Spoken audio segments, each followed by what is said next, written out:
Oke, selamat datang semuanya. Siap-siap ya, karena dalam beberapa menit ke depan kita akan membahas sebuah gagasan hukum yang, bisa dibilang revolusioner dan mungkin banget jadi kunci masa depan planet kita. Coba deh, bayangin sebentar. Gimana kalau sebuah sungai atau gunung atau hutan bisa punya hak hukum? Sama persis seperti kita, manusia. Bisa menuntut di pengadilan kalau ada yang merusaknya. Kedengarannya aneh ya? Kayak di film fiksi ilmiah. Tapi ya itu dia, ini sama sekali bukan fantasi. Ini adalah kenyataan. Sebuah revolusi hukum yang sedang terjadi di seluruh dunia. Sekarang juga. Kita bicara soal pergeseran mendasar, di mana alam nggak lagi cuma dilihat sebagai properti kita, tapi sebagai sebuah entitas yang punya haknya sendiri. Oke, yuk kita bedah lebih dalam. Gimana sih ceritanya semua ini bisa dimulai? Kok bisa gitu loh, sebuah sungai diakui sebagai pribadi di mata hukum? Nah, ini dia titik awalnya, yang benar-benar mengubah permainan. Sungai Wanganui di Selandia Baru. Bagi suku Maori di sana, sungai ini tuh bukan cuma aliran air, tapi dianggap sebagai leluhur mereka. Setelah berjuang puluhan tahun, akhirnya sungai ini diakui secara hukum punya hak, kewajiban, dan tanggung jawab layaknya manusia.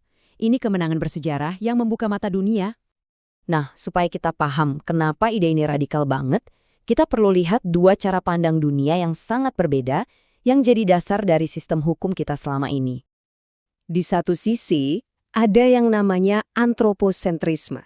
Gampangnya, ini pandangan di mana manusia ada di puncak piramida. Kita pusatnya. Alam?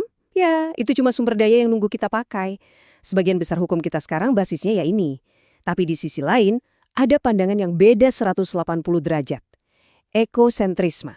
Di sini, manusia cuma salah satu bagian dari jaring kehidupan yang jauh lebih besar. Nah, pergeseran dari pandangan pertama ke yang kedua inilah yang menantang semua asumsi dasar kita tentang posisi kita di planet ini. Dan gerakan hukum yang lahir dari cara pandang ekosentris ini punya nama resmi loh, kita menyebutnya jurisprudensi bumi.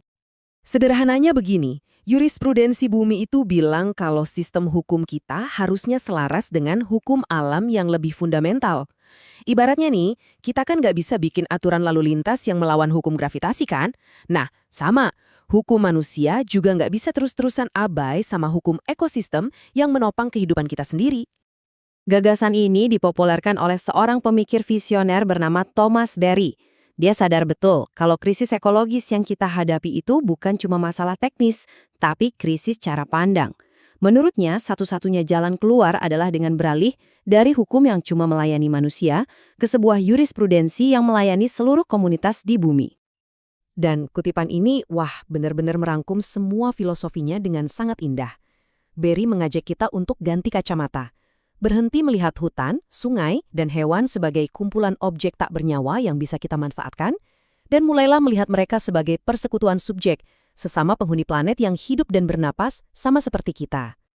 Sekarang, yuk kita lihat gimana filosofi ini diterapkan dalam praktek.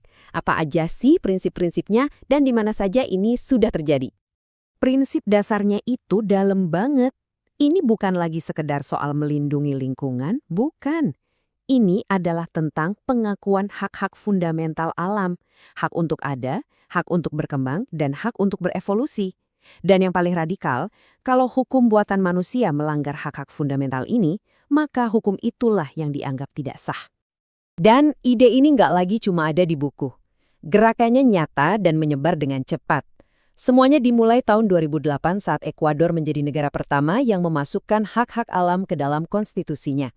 Lalu, 2017, kita lihat kasus monumental Sungai Wanganui di Selandia Baru. Nggak lama kemudian, Kolombia dan Kanada menyusul, memberikan status hukum pada sungai-sungai mereka. Ini udah jadi gelombang global.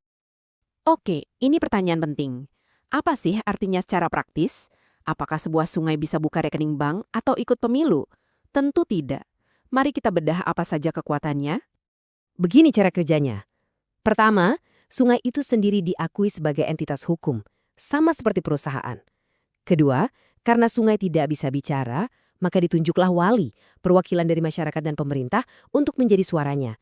Para wali inilah yang bisa masuk ke ruang sidang dan menuntut atas nama sungai. Dan terakhir, jika ada ganti rugi, dananya bisa dialokasikan khusus untuk memulihkan dan melindungi sungai tersebut. Dan ini bukan cuma simbolis ya. Lihat saja di Selandia Baru. Pemerintah mengalokasikan 80 juta dolar Selandia Baru bukan sebagai denda, tapi sebagai dana untuk memulihkan kesehatan Sungai Wainganui dari kerusakan puluhan tahun. Ini membuktikan bahwa status hukum ini datang dengan kekuatan finansial yang nyata. Nah, sekarang kita sampai pada bagian yang paling kompleks dan bikin kita mikir. Bagaimana hubungan antara hak-hak alam yang baru ini dengan hak asasi manusia yang sudah kita kenal? Apakah ada potensi konflik?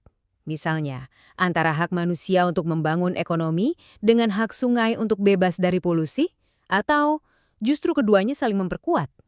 Disinilah letak tantangannya. Di satu sisi, ada hak manusia untuk pembangunan. Di sisi lain, ada hak sungai untuk dilindungi. Apakah keduanya harus bertentangan? Enggak juga. Jembatannya ada pada konsep seperti pembangunan berkelanjutan dan prinsip proporsionalitas. Jadi ini bukan lagi soal memilih antara manusia atau alam, tapi mencari cara agar manusia dan alam bisa sama-sama sejahtera. Pada akhirnya, kita mulai sadar bahwa kesejahteraan kita terikat erat dengan kesejahteraan planet ini. Jadi, jurisprudensi bumi bukan cuma tentang hukum. Ini adalah undangan bagi kita semua untuk memikirkan kembali posisi kita di planet ini. Bukan lagi sebagai penguasa, tapi sebagai bagian dari komunitas kehidupan yang sangat besar. Pertanyaannya sekarang adalah, siapkah kita menjawab undangan itu?